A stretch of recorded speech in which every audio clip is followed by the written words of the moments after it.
Hello friends, good afternoon. स्वागत है आप सबका शिव कृपा क्लासेज पर। दोस्तों, इस वीडियो में हम लोग आरपीएफ कांस्टेबल एग्जाम 2024-25 के एल शिफ्ट में पूछे जा सकने वाले most important static GK, GS, miscellaneous और करंट अफेयर्स के प्रश्नों को सॉल्व करेंगे। दोस्तों, आपके एग्जाम्स में स्टैटिक जीके, जीएस, मिसलेनियस और करंट अफेयर्स के जितने भी टॉपिक से क्वेश्चंस पूछे जाने हैं, उन सभी टॉपिक्स को कलेक्ट करके टू जेड एक एक क्वेश्चन व एक एक फैक्ट चुन चुन के डाला गया है। इसके अलावा आपके प्रीवियस ईयर एग्जाम्स के प्रश्नों को भी शामिल किया गया है। साथ में एक स्टॉप हेड को पूरी तरह से कवर करने का प्रयास किया गया है। तो दोस्तों, आप लोग इन्हें कॉन्सेंट्रेट होकर सॉल्व करें। क्वेश्चंस कम सॉल्व होने पर पुनः प्रश्नों का रिवीजन करें, ताकि आरपीएफ कांस्टेबल एग्जाम 2024-25 में आप लोग स्टैटिक जीके, जीएस, मिसलेनियस और करंट अफेयर्स के टॉपिक से अच्छा स्कोर कर सकें। ध्यान रखें दोस्तों, आपके एग्जाम में आपका पूरा स्टैटिक जीके यानी कि हिस्ट्री, पॉलिटी, ज्योग्राफी, इकोनॉमिक्स, पूरा आपका मिसलेनियस यानी विविध वाला चैप्टर, पूरा आपका जीएस यानी कि जनरल साइंस और करंट अफेयर्स, इन सभी टॉपिक्स का अच्छा खासा वेटेज है। पूरे 50 क्वेश्चंस आपके इन सभी टॉपिक से पूछे जाएंगे। तो चलिए दोस्तों, ज़्यादा समय न लेते हुए हम लोग इन सभी मोस्ट इम्पोर्टेंट प्रश्नों को सॉल्व करना शुरू करते हैं। दोस्तों, क्वेश्चंस को स्टार्ट करेंगे हम लोग जीके के टॉपिक से। पहला क्वेश्चन है दोस्तों हमारा, जनगणना 2011 के अनुसार भारत का जनसंख्या घनत्व कितना है? करेक्ट आंसर होगा 382 व्यक्ति प्रति वर्ग किलोमीटर। जीके का पहला क्वेश्चन दोस्तों हमारा किस टॉपिक से लग गया है? संसद 2011 यानी कि जनगणना 2011 से आया हुआ है, जो कि आपका सुपर टॉपिक है, ट्रेंडिंग टॉपिक है, एवरग्रीन टॉपिक है। कंटिन्यू दोस्तों आपके एग्जाम के हर शिफ्ट में 2 से 3 क्वेश्चन इस टॉपिक से देखने को मिलेंगे। तो जनगणना 2011 से रिलेटेड जितने भी क्वेश्चन, फैक्ट व कंटेंट बनते हैं, पूरी तरह से कंप्लीट करके परफेक्ट सीट आपके सामने लगा दी गई है। अगर इस सीट को आप लोग अच्छे से प्रिपेयर करके चलते हैं, तो इस टॉपिक से रिलेटेड कोई भी क्वेश्चंस आपके एग्जाम में किसी भी फॉर्मेट, किसी भी टेंस से पूछे जाते हैं, क्वेश्चन आपसे मिस होंगे और ना ही एग्जाम में आपको तुक्का लगाना पड़ेगा। तो चलिए दोस्तों, इस सुपर टॉपिक्स को हम लोग पूरी तरह से कंप्लीट करना शुरू करते हैं। क्वेश्चन था हमारा, जनगणना 2011 के अनुसार भारत का जनसंख्या घनत्व कितना है? करेक्ट आंसर होगा 382 व्यक्ति प्रति वर्ग किलोमीटर। आप चलिए दोस्तों, इस सीट को थोड़ा सा अपने सामने करते हैं। देखिएगा, इंपॉर्टेंट पॉइंट्स के जरिए इस टॉपिक को ए टू जेड यानी कि बेसिक से लेकर सब कुछ पूरी तरह से कंप्लीट किया गया है। पहला पॉइंट है आपका, भारत में जनगणना की शुरुआत 1872 में लॉर्ड मेयो के कार्यकाल में हुई थी। नेक्स्ट, भारत में नियमित जनगणना की शुरुआत 1881 में लॉर्ड रिपन के कार्यकाल में की गई थी। आगे बढ़ेंगे, स्वीडन 1749 में पहली बार आधुनिक विश्व में जनगणना कराने वाला देश है, और अमेरिका 1790 में 10 की जनगणना की शुरुआत कराने वाला देश है। नेक्स्ट पॉइंट है आपका, स्वतंत्र भारत की पहली जनगणना 1951 में हुई थी। अच्छे से हर फैक्ट को आप लोगों को कंप्लीट करके चलने हैं। आगे बढ़िएगा, पॉइंट है आपका, 2011 की जनगणना भारत की 15वीं जनगणना और स्वतंत्र भारत की 7वीं जनगणना थी। वह 2011 की जनगणना का आदर्श हुआ, तो हमारी जनगणना हमारा भविष्य था। नेक्स्ट, 2011 की जनगणना के समय जनगणना आयुक्त तो डॉक्टर सी चंद्रमौली थे, और 2011 की जनगणना की अनुमानित लागत 2200 करोड़ थी। हर फैक्ट को आप लोगों को अच्छे से प्रिपेयर करके चलने हैं। हम आपको बताना चाहेंगे दोस्तों, हमारे एक एक सेंटेंस से, एक एक कॉन्सेप्ट से बहुत सारे क्वेश्चंस, बहुत सारे फैक्ट निकलते हैं, जो कि आपके एग्जाम में भर भर के पूछे जाते हैं।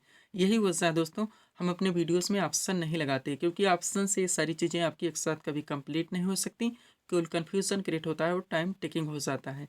दोस्तों, वो हर टॉपिक्स जो कि आपके एग्जाम में पूरे 50 क्वेश्चंस का वेटेज है, आपके पूरे पाठ्यक्रम को प्रिपेयर करके आपके पीडीएफ में कंप्लीट किया गया है, जहां जहां से आपके एग्जाम्स में क्वेश्चंस बनने हैं। आगे बढ़िएगा, अगला पॉइंट है हमारा, 2001 से 2011 ईस्वी के बीच भारत की जनसंख्या की 10 की वृद्धि तो 17.7% रही। पूरी तरह से आप प्रिपेयर रहेंगे।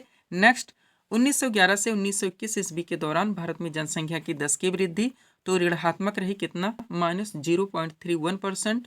और यह भारत की जनगणना के इतिहास में पहली बार हुआ, जिस कारण 1921 ईस्वी को महान विभाजक वर्ष यानी कि year of the great divide कहा जाता है। यहाँ तक दोस्तों आपकी बेसिक चीज़ें थी, अच्छे से आप लोग कंप्लीट रखेंगे।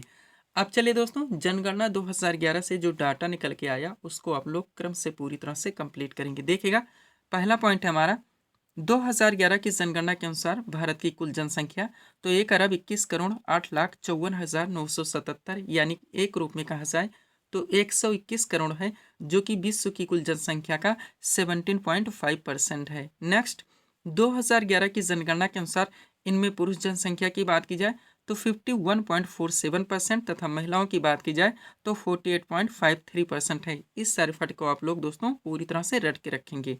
आगे बढ़िएगा, पॉइंट है आपका 2011 की जनगणना के अनुसार देश की कुल जनसंख्या में शहरी जनसंख्या की बात की जाए तो 31.2%, जबकि ग्रामीण जनसंख्या की बात की जाए तो 68.8% है। आगे बढ़ेंगे, पॉइंट है आपका 2011 की जनगणना के अनुसार सर्वाधिक जनसंख्या वाला राज्य तो उत्तर प्रदेश है, एवं न्यूनतम जनसंख्या वाला राज्य वो सिक्किम है। ध्यान रखेंगे।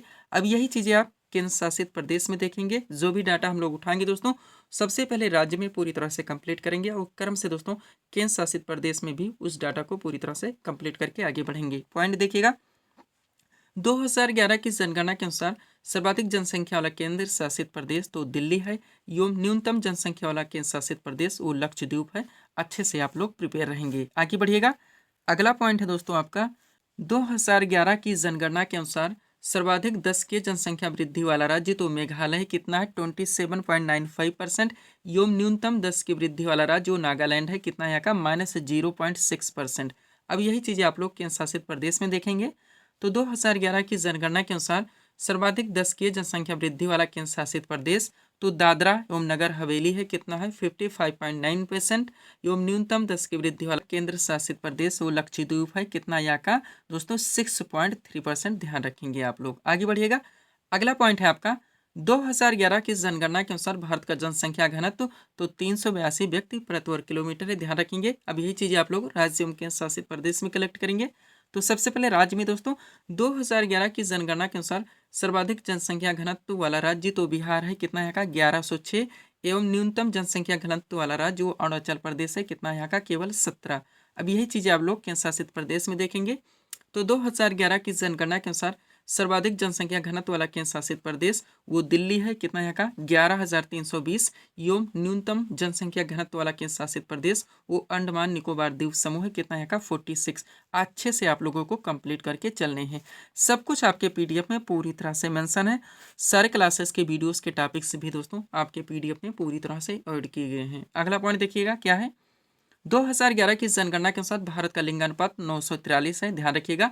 अब चलिए सबसे पहले राज्य में देखिए। तो 2011 की जनगणना के अनुसार सर्वाधिक लिंगानुपात वाला राज्य तो केरल है, कितना 1084, एवं न्यूनतम लिंगानुपात वाला राज्य वो हरियाणा है, कितना का 879। अब यही चीजें केंद्र शासित प्रदेश में देखेंगे।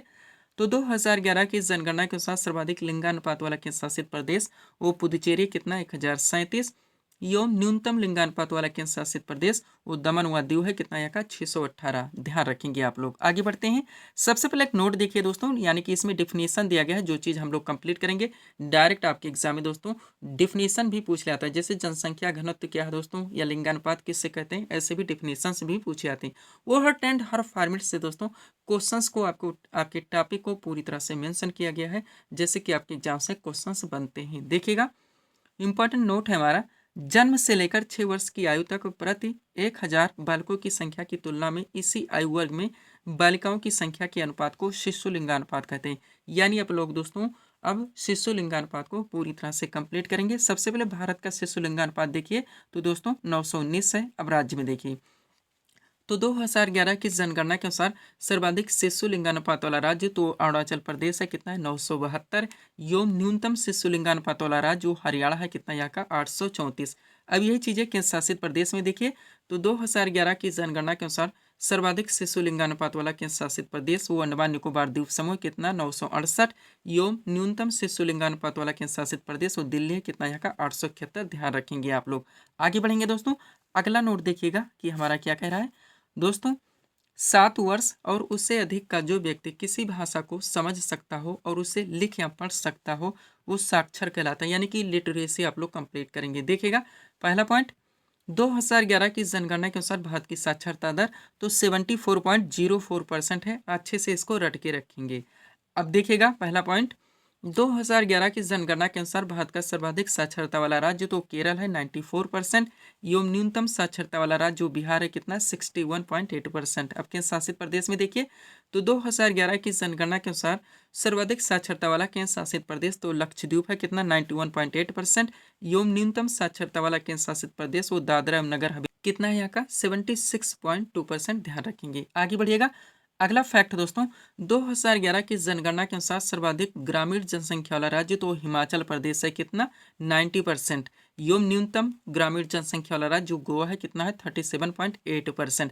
अब इसी चीज को दोस्तों यहाँ पर प्लट भी दिया गया है ताकि किसी भी क्वेश्चन दोस्तों किसी भी फॉर्मेट से आए तो आपसे मिस ना हो। देखिएगा क्या कह रहा है 2011 की जनगणना के अनुसार भारत का सर्वाधिक शहरी जनसंख्या वाला राज्य तो गोवा है 62.8% एवं न्यूनतम शहरी जनसंख्या वाला राज्य वो हिमाचल प्रदेश है कितना यहाँ का केवल 10%। अच्छे से आप लोगों को कंप्लीट करके चलें। और फैक्ट को आप जानते हैं दोस्तों आपकी इस वैकेंसीज में सीटें कितनी है, कंपटीटर कितने हैं, तो सर्वश्रेष्ठ दोस्तों प्रिपरेशन की आपको आवश्यकता है। आगे बढ़िएगा। अगला पॉइंट आपका क्या कह रहा है 2011 की जनगणना के अनुसार भारत का सर्वाधिक शहरी जनसंख्या वाला केंद्र शासित प्रदेश तो दिल्ली है, यानी कि केंद्र शासित प्रदेश में भी आप कंप्लीट कर रहे हैं तो कितना यहाँ का दोस्तों 97.5% एवं न्यूनतम शहरी जनसंख्या वाला केंद्र शासित प्रदेश वो अंडमान निकोबार द्वीप समूह कितना यहाँ का 37.7%। आगे बढ़िएगा। पॉइंट क्या कह रहा है दोस्तों 2011 की जनगणना के अनुसार भारत में अनुसूचित जाति यानी एससी की बात हो रही तो कुल संख्या पहले देखिए 20.14 करोड़ है। अब यही चीजें आप लोग राज्य या केंद्र शासित प्रदेश किस में ज्यादा है ये कंप्लीट करेंगे।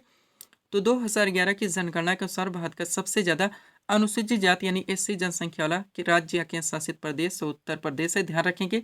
प्रतिशत में देखिए तो 2011 की जनगणना के अनुसार सबसे ज्यादा अनुसूचित जाति यानी एससी जनसंख्या प्रतिशतता वाला राज्य केंद्र शासित प्रदेश तो पंजाब है कितना का 31.9%। ध्यान रखेंगे। एक नोट देखिए क्या कह रहा है दोस्तों 2011 की जनगणना के अनुसार आपका नागालैंड हो गया, अरुणाचल प्रदेश, लक्षद्वीप, अंडमान निकोबार द्वीप समूह में कोई भी अनुसूचित जाति यानी कि एससी निवास नहीं करती है। इसी के साथ इसको भी आप लोग ध्यान रखेंगे ताकि किसी भी फॉर्मेट से आपके क्वेश्चन दोस्तों आपके एग्जाम में मिस ना हो। अगला फैक्ट देखिएगा क्या है 2011 की जनगणना के अनुसार देश में अनुसूचित जनजाति की बात हो रही है यानी कि एसटी की, तो सबसे पहले कुल संख्या कितना है 10.43 करोड़। अब राज्य या केंद्र शासित प्रदेश किस में ज्यादा ये देखिए तो 2011 की जनगणना के अनुसार भारत का सबसे ज्यादा अनुसूचित जनजाति जनसंख्या वाला राज्य या केंद्र शासित प्रदेश तो मध्य प्रदेश है। प्रतिशत में देखिए तो 2011 की जनगणना के अनुसार सबसे ज्यादा अनुसूचित जनजाति यानी एसटी जनसंख्या प्रतिशतता वाला राज्य या केंद्र शासित प्रदेश तो लक्षद्वीप है कितना यहाँ का 94.8%। ध्यान रखेंगे। छोटा सा नोट देखिए 2011 की जनगणना के अनुसार पंजाब हो गया दोस्तों, हरियाणा, दिल्ली, चंडीगढ़ और पुदुचेरी में कोई भी अनुसूचित जनजाति यानी कि एसटी निवास नहीं करती है। यहाँ तक आप लोग सेंसस 2011 यानी कि जनगणना 2011 को पूरी तरह से कंप्लीट करके चलेंगे। थोड़ा सा दोस्तों हम लोग 2021 की जनगणना के बारे में देख लेते हैं जो कि अभी तक हो नहीं पाई, आप लोग जानते हैं दोस्तों, लेकिन संभावित है कि ये जनगणना 2025 में करवा ली जाएगी। कभी भी करवाई जाएगी दोस्तों, ये जनगणना 2021 के नाम से ही जानी जाएगी। ध्यान रखेंगे। इससे जुड़े फैक्ट देखिए तो जो दोस्तों 2021 की जनगणना होगी वो भारत की 16वीं जनगणना होगी। इसके जनगणना आयुक्त श्री विवेक जोशी रहेंगे। नेक्स्ट 2021 की जनगणना का आदर्श वाक्य जन भागीदारी से जन कल्याण रखा गया है और 2021 की जनगणना भारत में पहली बार डिजिटल जनगणना होगी। ये भी इसी के साथ आप लोग ध्यान रखेंगे। आगे बढ़ते हैं दोस्तों, थोड़ा सा पीडीएफ के बारे में बात होगी। पुनः हम लोग अगले टॉपिक्स को पूरी तरह से कंप्लीट करेंगे। देखिएगा दोस्तों एसएससी एग्जाम्स में बात की जाए दोस्तों तो आपका एसएससी जीडी का पीडीएफ पूरी तरह से कंप्लीट है। एक परफेक्ट दोस्तों सफिशिएंट पीडीएफ है आपके एग्जाम के लिए जो कि आपको कम से कम समय में अच्छे से अच्छा स्कोर दिलाने में पूरी तरह से सक्षम है। रेलवे में बात की जाए दोस्तों तो आरपीएफ कांस्टेबल का पीडीएफ पूरी तरह से कंप्लीट कर लिया गया है। इस पीडीएफ को बनाने में दोस्तों इतना दमखम लगा दिया गया है कि जो आपके एग्जाम्स में पूरे 50 क्वेश्चंस का वेटेज है, यहाँ से दोस्तों आप लोग अच्छे से अच्छा स्कोर कम से कम समय में कर सकें। इसके अलावा दोस्तों एनटीपीसी और ग्रुप डी का भी पीडीएफ पूरी तरह से कंप्लीट हो गया है। पीडीएफ के लिए दोस्तों ये हमारा व्हाट्सअप नंबर लगा हुआ है जहां पर आप जुड़कर पीडीएफ ले सकते हैं। चलिए दोस्तों थोड़ा सा हम लोग यहाँ पर आरपीएफ कांस्टेबल के पीडीएफ को देख लेते हैं। पुनः हम लोग अगले टॉपिक्स को पूरी तरह से कंप्लीट करेंगे। ये दोस्तों आपका आरपीएफ कांस्टेबल का कंप्लीट पीडीएफ है जो कि शिव कृपा क्लासेस एजुकेशन संस्थान के द्वारा कंप्लीट किया गया है। इस पीडीएफ को बनाने में दोस्तों आपके आरपीएफ कांस्टेबल के प्रीवियस ईयर एग्जाम्स के क्वेश्चंस को भी पूरी तरह से एनालाइज किया गया है। इसके अलावा वहां से भी मोस्ट इंपॉर्टेंट क्वेश्चंस को कलेक्ट किया गया है। इसके अलावा दोस्तों आपके क्वेश्चंस के वेटेज को, उनके लेवल को, 1 के 10 को भी पूरी तरह से ध्यान में रखा गया है। इसमें दोस्तों आपका पूरा साइंस का भी स्पेशल पीडीएफ आएगा, यानी कि फिजिक्स, केमिस्ट्री, बायो का पूरा आपका स्टैटिक जीके यानी कि हिस्ट्री, पॉलिटी, ज्योग्राफी, इकोनॉमिक्स, पूरा आपका मिसलेनियस यानी विविध का भी स्पेशल पीडीएफ आएगा और पूरा आपका करंट अफेयर्स का भी स्पेशल पीडीएफ आएगा। आपके एग्जाम्स में दोस्तों इन सभी टॉपिक से जो आपके एग्जाम में पूरा 50 क्वेश्चंस का वेटेज है, हमारा पीडीएफ आपके एग्जाम में कम से कम समय में अच्छे से अच्छा स्कोर दिलाने में पूरी तरह से सक्षम है। वो हर टॉपिक्स दोस्तों आपके पाठ्यक्रम को पूरी तरह से प्रिपेयर करके आपकी इस पीडीएफ में कंप्लीट किए गए हैं, जहाँ जहाँ से आपके एग्जाम्स में क्वेश्चंस बनने हैं। तो चलिए दोस्तों सीधे हम लोग क्वेश्चंस की ओर चलते हैं। अगला क्वेश्चन दोस्तों आपके सामने है, देखेंगे किस टॉपिक से रखा गया। क्वेश्चन है हमारा, किस पंचवर्षीय योजना के दौरान इसरो की स्थापना हुई थी। करेक्ट आंसर होगा चौथी पंचवर्षीय योजना। जीके का अगला क्वेश्चन दोस्तों आपका किस टॉपिक से लग गया है, पंचवर्षीय योजना से, जो कि आपका सुपर टॉपिक है दोस्तों। आप लोग जानते हैं इस टॉपिक से भी आपके एग्जाम के हर शिफ्ट में भर भर के क्वेश्चन पूछे जाएंगे। तो पंचवर्षीय योजना से रिलेटेड जितने भी क्वेश्चंस, फैक्ट व कंटेंट बन सकते हैं पूरी तरह से कंप्लीट करके दोस्तों सीट आपके सामने लगा दी गई है। अच्छे से आप लोगों को प्रिपेयर करके चलने हैं। चलिए शुरू करते हैं हम लोग। क्वेश्चन था हमारा, किस पंचवर्षीय योजना के दौरान इसरो की स्थापना हुई थी। करेक्ट आंसर होगा चौथी पंचवर्षीय योजना। टॉपिक है दोस्तों क्वेश्चन का हमारा, भारत की पंचवर्षीय योजनाएं। अब चलिए दोस्तों इस सीट को थोड़ा सा अपने सामने करते देखिएगा। इंपॉर्टेंट पॉइंट्स के जरिए इस टॉपिक को बेसिक से लेकर सब कुछ क्रम से पूरी तरह से कंप्लीट किया गया है। पहला पॉइंट है आपका, भारत के प्रथम प्रधानमंत्री पंडित जवाहरलाल नेहरू द्वारा सन 1951 में देश में आर्थिक विकास को गति देने के लिए पंचवर्षीय योजना शुरू की गई थी। नेक्स्ट, भारत की पहली पंचवर्षीय योजना 1951 में शुरू हुई थी। आगे बढ़ेंगे, पंडित जवाहरलाल नेहरू के द्वारा भारत में पंचवर्षीय योजना की अवधारणा पेश की गई थी। वह भारत ने रूस देश से पंचवर्षीय योजना को अपनाया था। नेक्स्ट, जोसेफ स्टालिन प्रथम व्यक्ति थे जिन्होंने सोवियत संघ में वर्ष 1928 में पंचवर्षीय योजना को लागू किया था। और पंचवर्षीय योजना बनाने का मुख्य कार्य योजना आयोग यानी कि प्लानिंग कमीशन का था, आप लोग जानते हैं। अब योजना आयोग की भी बात हुई दोस्तों, यहाँ से सुपर क्वेश्चन निकलते हैं, आप लोग देख लीजिए।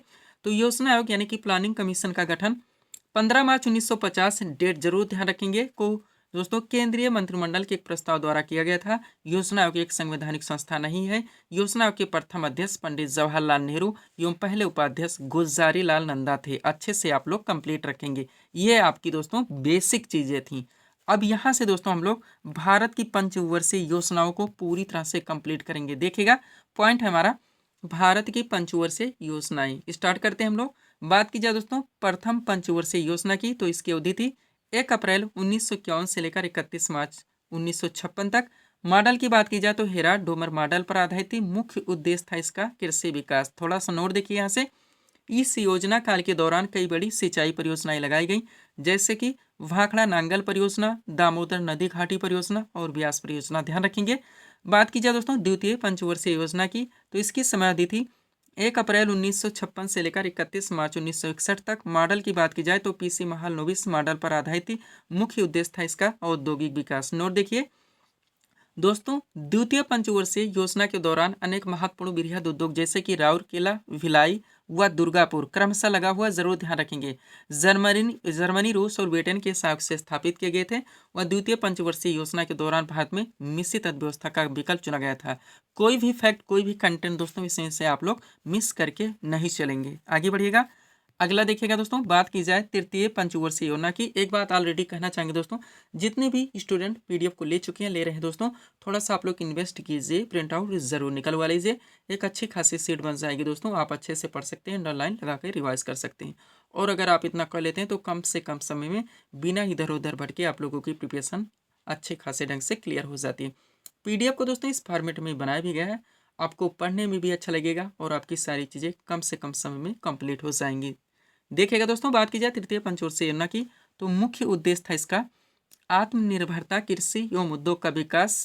अब आगे बढ़िएगा। मोस्ट और फैक्ट यहाँ से बनते हैं। पॉइंट नंबर 1, तृतीय पंचवर्षीय योजना अपने उद्देश्य को प्राप्त करने में असफल रही, इसीलिए इसे एक असफल योजना माना जाता है, जिसके मुख्य कारण थे भारत चीन युद्ध 1962, भारत पाक युद्ध 1965 तथा भूतपूर्व सूखा 1966। नेक्स्ट, तृतीय पंचवर्षीय योजना की असफलता के बाद सरकार को योजना अवकाश कब कब 1966 से लेकर 67 तक, 67 से लेकर 68 तक और 68 से लेकर 69 की घोषणा करनी पड़ी और इस अवधि में 3 वार्षिक योजनाएं तैयार की गई। हरित क्रांति की शुरुआत दोस्तों तृतीय पंचवर्षीय योजना के दौरान हुई थी। अच्छे से सारे फैक्ट को आप लोग कंप्लीट रखेंगे। आगे बढ़िएगा। बात की जाए दोस्तों चौथी पंचवर्षीय योजना की, तो इसकी समय अवधि थी 1969 से लेकर 1974 तक। मॉडल की बात की जाए तो डी आर गाडगिल मॉडल पर आधारित थी। मुख्य उद्देश्य था इसका स्थिरता के साथ आत्मनिर्भरता एवं कृषि तथा सिंचाई पर महत्व।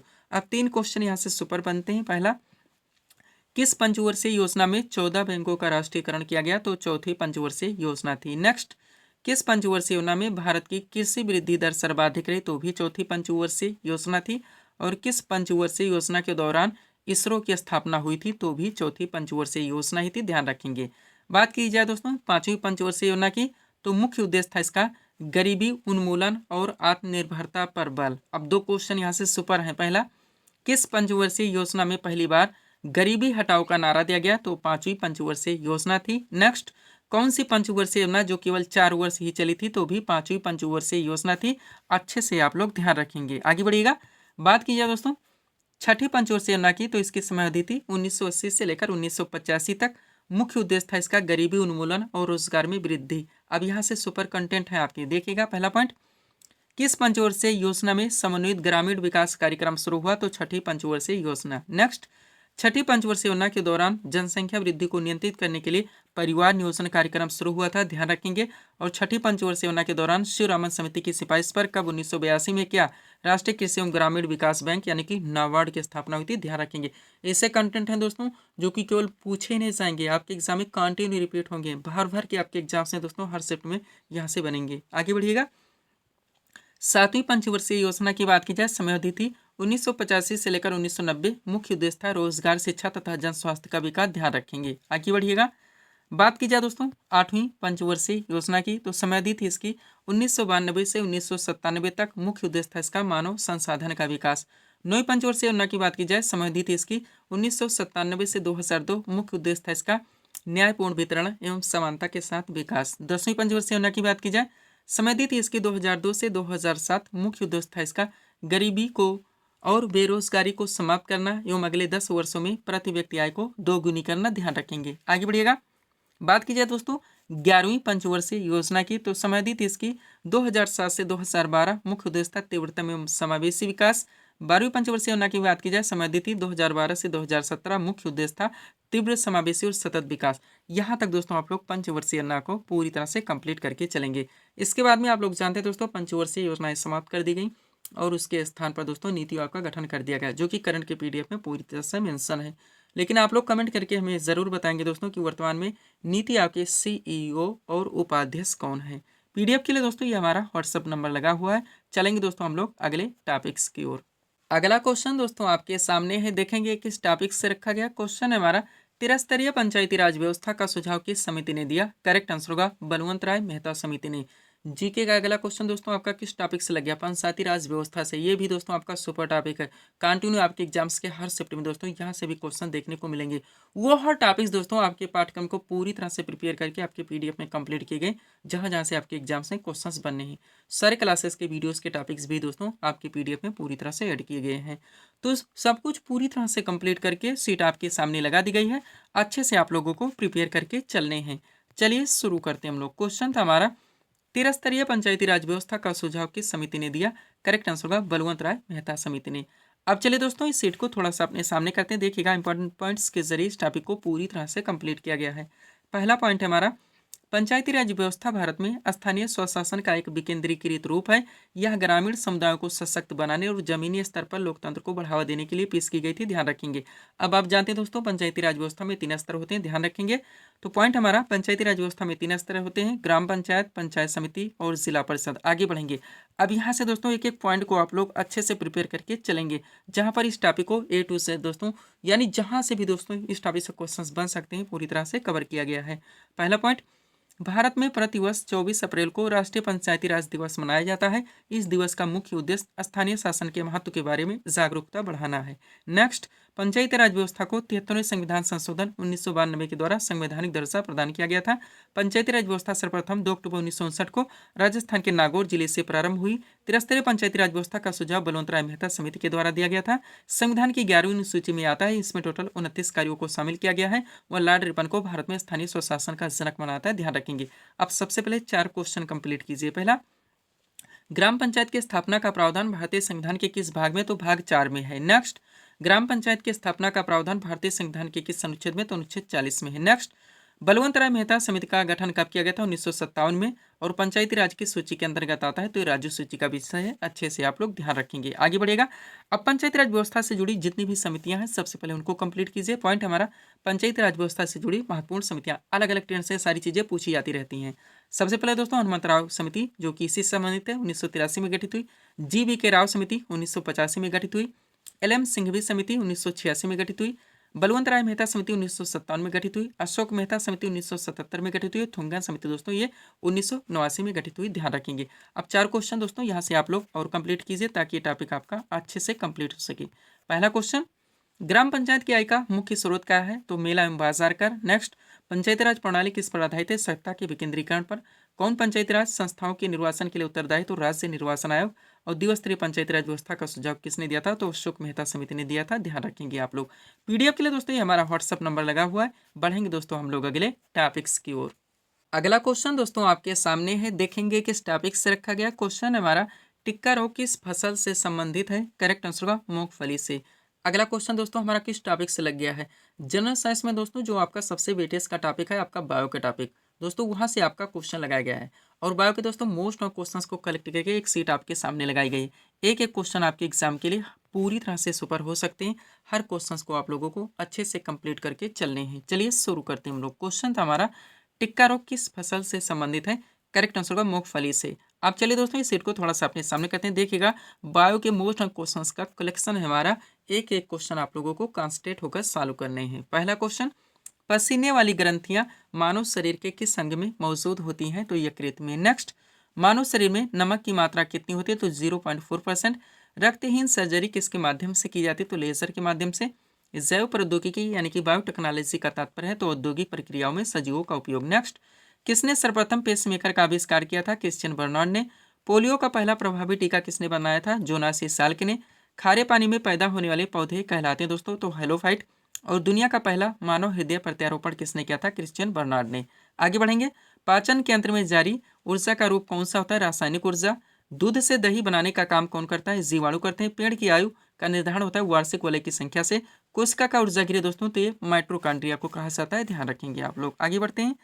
अगला क्वेश्चन है दोस्तों आपका, कोशिका में प्रोटीन निर्माण का सक्रिय स्थल है? तो राइबोसोम है। नेक्स्ट, कोशिका की आत्महत्या की थैली कहलाता है? वो लाइसोसोम है।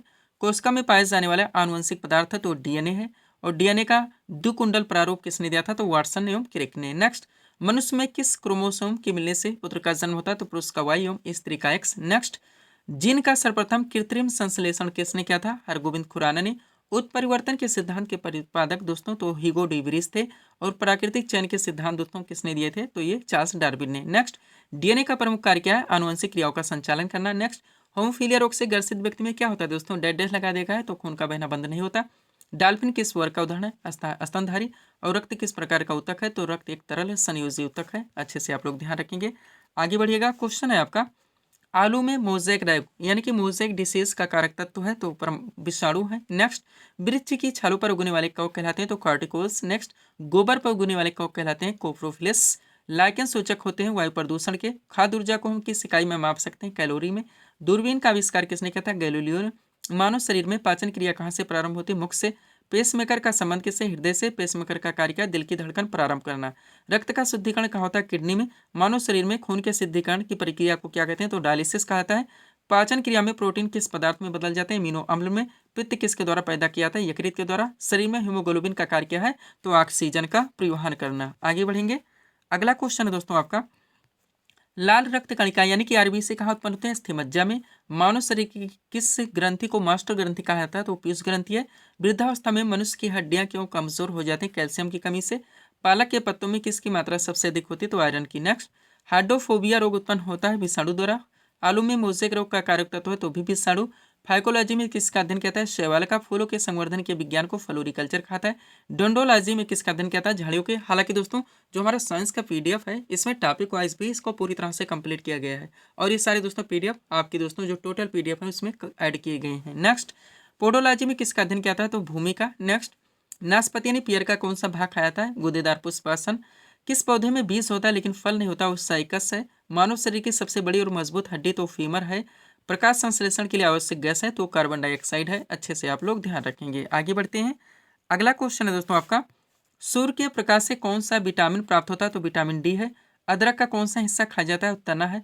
दौड़ लगाते समय दोस्तों मनुष्य के रक्तचाप पर क्या प्रभाव पड़ता है? रक्तचाप बढ़ जाता है, जैसे कि सोते समय दोस्तों रक्तचाप घट जाता है। नेक्स्ट, संपूर्ण जेनेटिक कोड का पता किसने लगाया? हरगोविंद खुराना ने। डीएनए का डबल हेलिक्स मॉडल किसने दिया? वाटसन ने। तारबीन का तेल प्राप्त होता है चीड़ से। टिक्का रोग किस फसल से संबंधित है? मूंगफली से। धान में खैरा रोग किसके कारण होता है? जस्ता की कमी के कारण। लार किसके पाचन में सहायक होते हैं दोस्तों? तो स्टार्च के। ध्यान रखेंगे। ये हमारे दोस्तों बायो के क्वेश्चन से जिनको हम लोगों ने एक साथ कंप्लीट किए हैं। पीडीएफ के लिए हमारा व्हाट्सअप नंबर लगा हुआ है। बढ़ेंगे दोस्तों हम लोग अगले टॉपिक्स की ओर। अगला क्वेश्चन दोस्तों आपके सामने ही देखेंगे किस टॉपिक से रखा गया है। क्वेश्चन है हमारा, केंद्रीय औद्योगिक सुरक्षा बल यानी कि सीआईएसएफ की पहली महिला प्रमुख कौन बनी है? तो नीना सिंह है। ध्यान रखेंगे। क्वेश्चन हमारा कहाँ से लग गया है दोस्तों? रिसेंटली करंट अफेयर्स से।